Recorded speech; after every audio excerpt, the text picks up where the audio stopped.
Well, hi everyone. Today, as promised, I'm going to review this lovely Italian icon, Moschino. So, once again, if you'll forgive me, I have to deal with two devices here. So, this Italian icon, Moschino, I'll bring the bottle closer so you can get some kind of idea. There it is with its beautiful little tricolor bow and this lovely lid with the pearl on the top, just so that you know that what you're getting. So there have been various reviews of this perfume online, and I want to say that the modern version of this, after Moschino died, of course, this was one of the first perfumes ever released by Moschino in Italy, and in the late 80s, 87. And since then, of course, they've reformulated these perfumes as they always do. Moschino's now managed and under the direction of somebody else after Moschino died. And so this perfume has changed completely. And this is a vintage bottle of Moschino. And just wanted to give you an idea of what a jewel it is and what an icon it is. So first of all, let me just give you some background about Italian fragrance. I love collecting Italian fragrance. I have a whole tray of them here. So maybe I have a good enough hand that I can pick it up and show you. Gianfranco Frere, Sergio Soldani, Blue Marine, which I rather love, and Lancetti. And I particularly love fragrances of this era. In other words, vintage fragrances. This is Lancetti, and that's another famous Madame Lancetti. But today, we're just going to focus on this wonderful icon, because people often ask me, what is it like? You know, is it fresh and feminine? Well, it depends what you call feminine. So let me say this. First of all, if you can get your hands on a bottle of this, I bought mine online from a pharmacy that stocked it in Milan, and this is the original. It is not the reformulated, which is quite similar to most perfume today. Sweet, sort of nondescript. This is not sweet and not nondescript, the complete opposite. So a little bit of background about Moschino. He was seen as a bit of a enfant terrible. He was, you know, anti-establishment, anti-racism, and he brought a lot of spotlight onto racism when it was still really, you know, nobody was talking about it back in the 80s. And so although he was like that in that he stood up for causes, he was not in any way just, you know, a slap-hashy, dairy person. And people look at his perfume, Cheap and Chic, and it was really anti-establishment. He was going against Chanel and Dior and all the big houses who love to just have these fragrances that cost a fortune and really don't do a lot. So anyway, long story short, because I want to keep this very short, and after he died,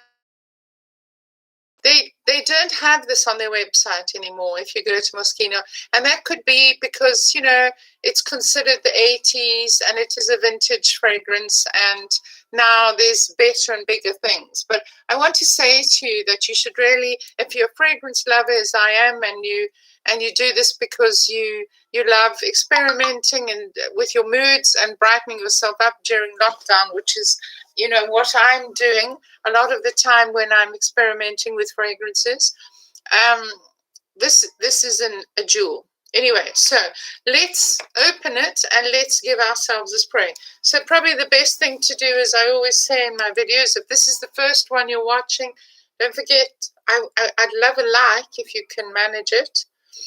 And also if you want to subscribe. So just, it's a lovely atomizer, and just give it a nice spray on the warmest parts of your body, in the crook of your arm and on your wrist.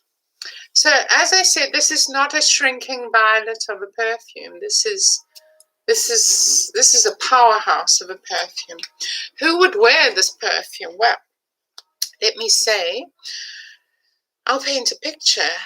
This, for me, having worked in Milan for 15 to 20 years, 15 full-time, 20 sort of on and off, this reminds me of a guy racing around Milan in a Ferrari, picking up stuff between fashion shows and maybe smoking cigarillos and dressed beautifully and elegantly, but quite irreverent. It's super, super, super layered and rich. So straight away, the top note is tobacco, and it's big tobacco. And now those of you who have the modern version of this who are going to write to me and say it doesn't have any tobacco, well, I'm sorry to say it has tons of tobacco in the vintage version, which is obviously now being reformulated. But it has tobacco. Am I a tobacco lover? No. But do I love it in this way? Super. I don't smoke. I don't like people smoking around me, but it's fabulous. So then when the dry down comes and you need to leave it for about 30 minutes, it softens and it becomes so layered, but it's such a sexy, gorgeous, sort of dynamic perfume that you can imagine a beautiful woman sweeping along, the street in Via Dante in Milan, or one of the fashion areas.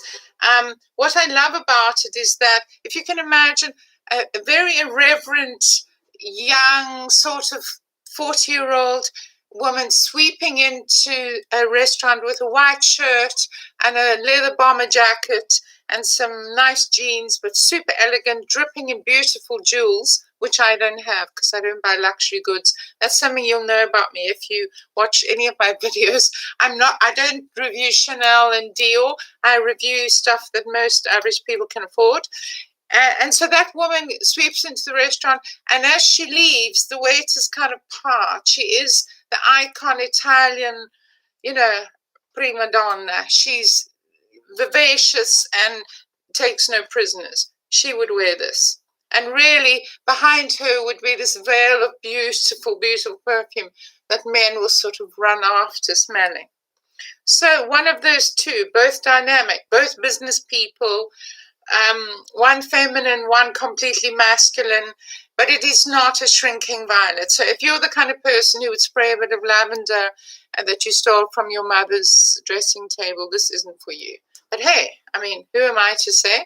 So I wanted to pay homage to it because I've seen modern reviews of it in the recent formulation, and it's a shadow of this. I've smelt it, it's nothing like this. So if you can get your hands on a bottle, and I'm hoping in the future I have a giveaway bottle of the vintage. Once the channel reaches some views, I've just started it, I would love to give somebody this special vintage bottle, and that could be used. So if you want to subscribe, if you want to follow along, I'm going to be reviewing Italian perfumes, but I wanted to start off with this gorgeous Moschino, and it is just simply called Moschino. If you look, there are many different Moschinos, and this was the original with its three-quarter flag and its lovely gold, kind of like the top of a walking stick almost, Moschino.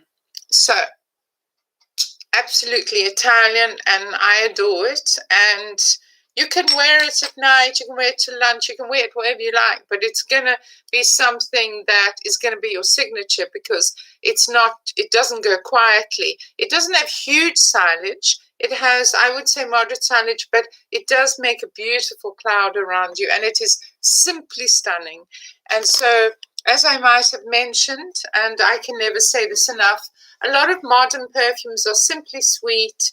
They, you can go anywhere to any perfume counter, whether it's, I don't know, Dior, Chanel, Tom Ford. Tom Ford are niche fragrances. They cost a fortune, but more or less they all of a similarity. They all imitate each other, and generally the mainstream perfumes now that are made by Lancôme and things like Le Belle, and most of them, even Mademoiselle is not in its original form.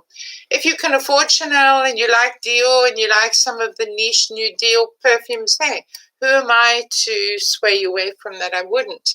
But I don't have money for that. And my audience really prefer perfumes that are sort of €50 and under.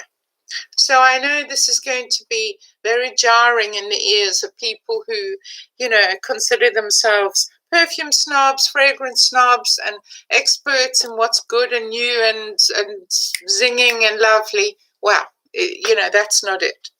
So, having done that, I'd like to round this up by telling you some other Italians. I've shown you some of my, and I'm going to do a follow-up Italian fragrance post vlog about some of them. So this is Fere. It's like a block of ice, or even better, a big slice of watermelon, super for summer. It's rose on the top and lovely watermelon, juicy, a lovely eau de toilette for every day. And this is a jewel. This is another jewel like this.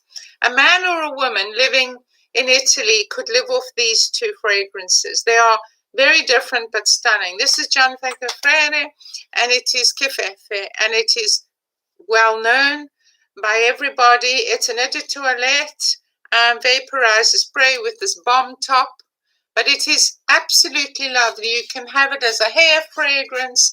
I just layer it on. It's light and fresh. Oh, and it is literally like being rained on by the gods. It is too stunning. Costs nothing. I mean, I got this, I think, for 25. It's absolutely beautiful. So if you look for Fere, Gianfranco Fere, and then you look for this particular bottle with the little bomb top, that's stunning. That's for every day. That's, again, unisex, male or female. We've gone away from the days when men who only wore suits and who only wouldn't be seen dead in a gay bar, or wouldn't be seen dead, you know, talking to a man who was on the beach and relaxed. You know, those kind of men, well, I mean, they exist, but fragrance has moved on. And so they are, and always were, by the way, in the 80s, unisex fragrances in Italy. And this is one, and that's another. And they're both beautiful on either sex. These two, however, are both female perfumes made in the same era in the 80s. Lancetti and Madame Lancetti, also icons, stunning, but I will do them in another post. I just want to give you some idea today, wrapping up what's coming up. One of my favorite roses, and I'm going to do a whole vlog because I've been asked on rose perfumes, because it's my mission is to find a perfect rose perfume. And this is Rosa by Blue Marine with this absolutely gorgeous rose cap that you pull off. Before I even opened it, when I opened the box, they've perfumed the lid so you can get a lovely dry down of how it will be once it's lost its top note. Oh gosh, this is a dream. It's subtle, gentle. I'm not going to give it away now because I'm going to review that. And then here's another real 80s icon. So Soldano. This is called Atelier Noir. I also have the red Atelier, which I've had for about 15 years, a smaller bottle. But this is absolutely beautiful. Very Art Deco, as you can see. It's a bit of a reflective nightmare in the camera, this, but I hope you can get some idea. Atelier. Okay, and then you pull off that. Isn't the bottle gorgeous? I mean, it's so Art Deco. And this is a whole nother animal. This you would wear to go to the theatre, to go to the opera, to go on a hot date, or just to go shopping. Oh my, that's amazing. So anyway, that's a little taste of some of the Italians I'm going to be reviewing. I'm super excited about it, and I hope you join me. And as I said, please subscribe. I've just started out. I think this is vlog number 4, and this is just my hobby. I don't get paid to review these perfumes. I'm not promoting any particular brand. I just want people to enjoy the uplifting effect you get during lockdown and just in general in life from some fragrance, which everybody can afford. And that's why I decided not to go high-end. Well, one, because I'm not high-end myself. And then we're going to do an Easter, just another forthcoming, an Easter vlog with all the fresh new spring fragrances with mandarin flavors, often Italian fragrances have mandarin or clementine as the top note. We're going to do all of that. So bye. Bye for now. Don't forget to subscribe.